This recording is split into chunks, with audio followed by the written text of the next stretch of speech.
Hi everyone, it's Ray here from Man City Fan TV. I'm back in the UK, back at our house. Got a lot of renovation work to do on this place. I'm up in the attic to get a bit of peace and quiet this morning, and I want to start off today by talking about Jorginho. Now, in the last 24 hours, it looks like there might be a spanner in the works on the Jorginho deal. It's been rumoured that if Sarri signs for Chelsea, he wants Jorginho to go to Stamford Bridge with him, and that Chelsea will pay Napoli maybe an extra 5 million quid, 10 million quid, whatever it is, to entice them to sell to them. And they'll also pay Jorginho a little bit extra to get him to go to London rather than come to Manchester. You've got people slating Cheeky on social media for not getting this deal over the line. They're saying that he should have paid an extra few million quid to Napoli earlier on in the transfer window to get this deal over the line. Now, I've got to say, what kind of fly-by-night fans are these? Are they real fans? I really believe we should be supporting the club, the players and the management and the staff in whatever they're doing right now. How can you be complaining when we absolutely battered the Premier League last season? It's the same personnel that got these fantastic players to come to Manchester. We're playing some unbelievably great football. We got Pep Guardiola, and I can't believe these fickle so-called fans are having a pop at some of the hierarchy at the club. If Jorginho ends up at Chelsea, then so be it. That's how I feel. If he's going to go to London, not to play Champions League football, probably not to challenge for the Premier League title, just to get an extra few million quid in his pocket, and Napoli want to go down that route to sell to Chelsea just to get an extra few million in their pockets after apparently agreeing the deal with City not so long ago, then let it happen. We don't want players like that at City. We want players that actually want to play for the club and want to play and train and learn under Pep Guardiola. We want players who want to be at City.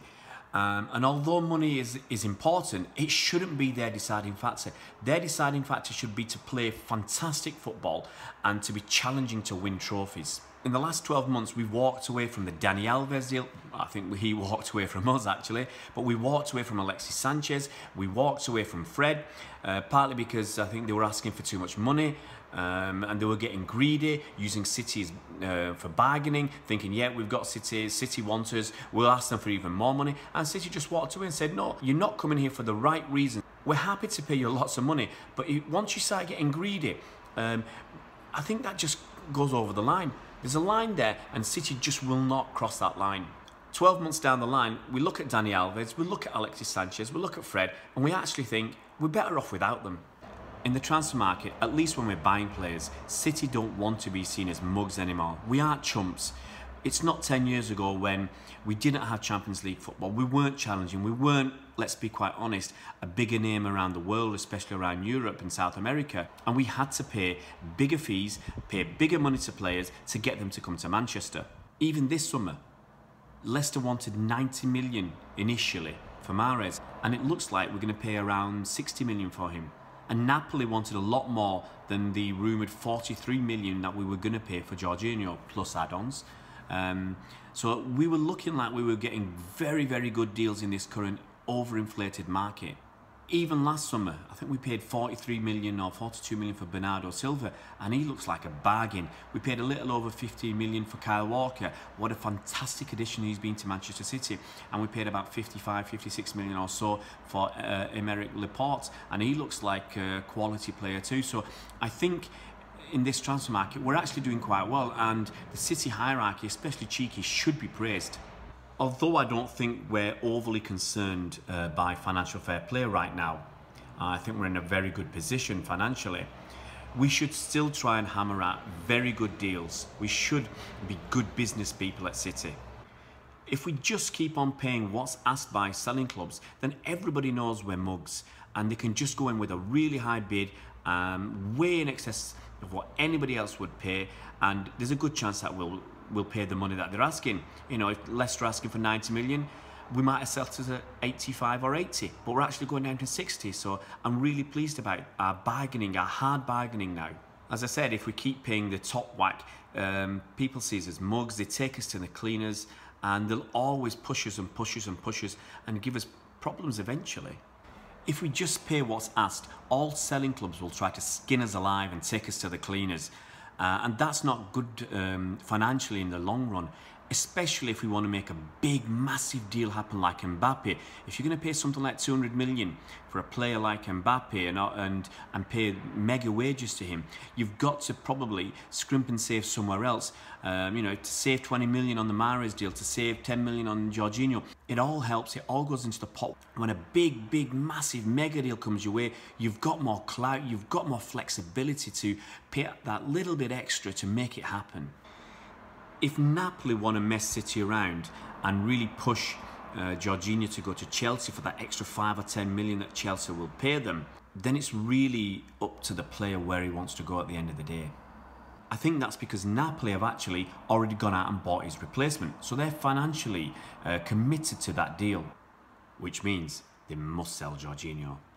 Now, if Jorginho really wants to come to City, he can just turn around to Napoli and say, sorry, I'm not going to Chelsea. And that really would put Napoli up the creek without a paddle, to be quite honest. They need the money from the Jorginho sale to be able to finance the purchases that they're already committed to. So, as I said, if Jorginho says, Napoli, I want to go to City, then Napoli probably just have to accept the offer that they'd already agreed to with City. In fact, City could really slap Napoli in the face here if Jorginho is committed to coming to City. We could just turn around. We know they need to make the sale, and Cheeky could be cheeky by name and cheeky by nature. He could just turn around to Napoli and say, hey, you know, you tried to mug us off. We're actually going to pay you £5 million less than we agreed. Don't like it? Tough, hard luck.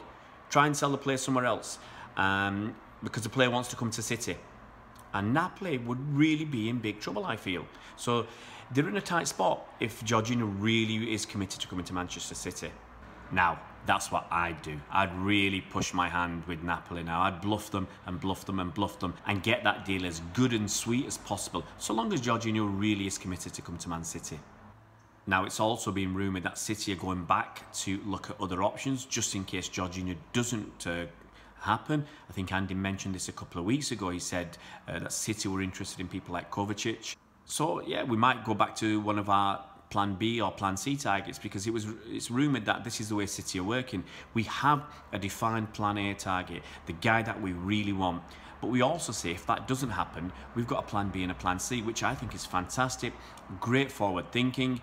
We're not committed just to one player. You know, we could have had Fred, but we said we pulled out of that. We moved on to Jorginho. If Jorginho doesn't happen, then we've still got another option in Kovacic. So that's absolutely fantastic. So fingers crossed, one way or the other, this deal will get sorted. I think most likely we'll know by the end of the week or the start of next week. I'm reluctant to really believe all the journalists because they've said it before.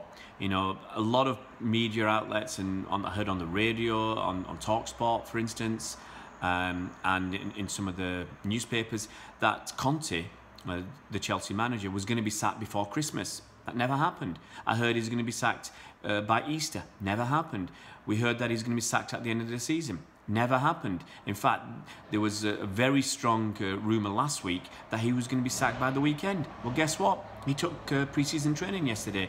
So you've got to be a bit cautious about believing all the rumours. And I think it's just, a lot of the stuff is just made up. A lot of the transfer rumours are just made up. So I'm not going to trust the media outlets and the papers with what they're saying. I'll believe it when I actually see it. So fingers crossed, we'll know by the end of the week. And I'm still hopeful that Jorginho will be a City player come next week. If you haven't subscribed to the YouTube channel yet, please just, it's a simple matter of clicking down below, finding the subscribe button and clicking subscribe.